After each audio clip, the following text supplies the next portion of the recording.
OK. So maintenant, on va juste revoir le protocole national sur le cancer. Et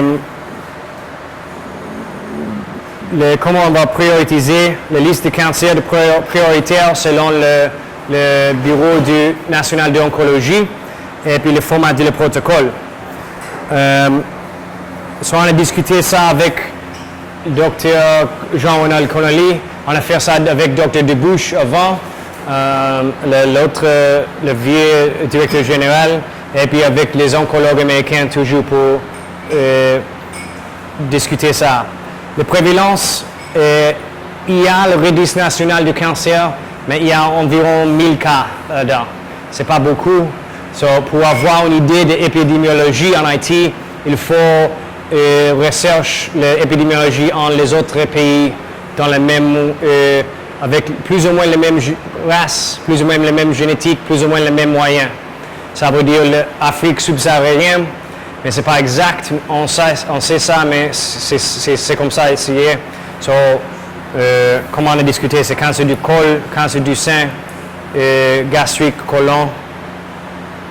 Et puis on a révisé le cancer de priorité, le cancer du sein, le cancer du prostate, les utérus, col de l'utérus et sarcome de Kaposi.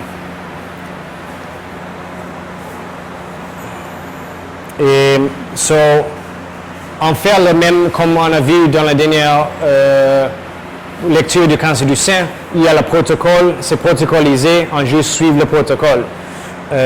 C'est comment on va faire le dépistage, comment on fait les signes et symptômes, c'est quoi le diagnostic pour chaque tumeur, parce que c'est différent le diagnostic pour cancer du col, ou bien cancer du sein, ou bien cancer gastrique. Okay? Et c'est quoi le traitement par stade, ou bien par catégorie, comme précoce, localement avancé ou bien métastatique. Et puis, c'est quoi la disponibilité de chimiothérapie, chirurgie, radiothérapie. Et puis, le suivi long terme.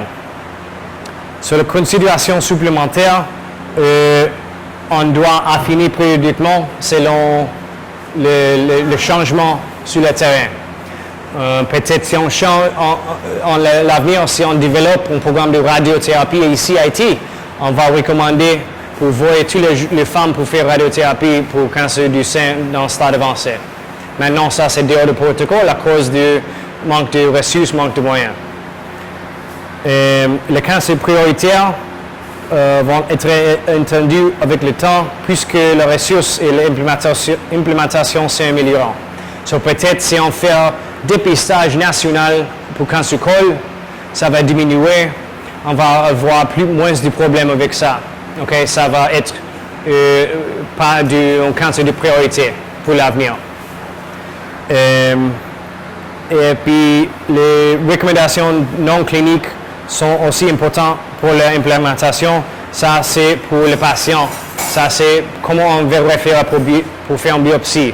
Quand on va référer pour le chimio, et comment on va faire toutes les choses pour éviter le rupture de stock pour le chimio, pour le matériel dans le labo de pathologie. Et les protocoles sont adaptés pour chaque cancer. Les protocoles de cancer du sein sont 5 pages. Je vais donner une copie électronique parce que j'ai oublié de donner en papier, mais c'est plus ou moins ce qu'on a vu déjà. Et puis font partie des recommandations d'implémentation et d'une stratégie pour les maladies chroniques. On développe avec le ministère de la Santé, le MSPP, le protocole, le plan national stratégique de la lutte contre le cancer. On développe ça maintenant, mais ça inclut toutes les choses qu'on a discutées déjà.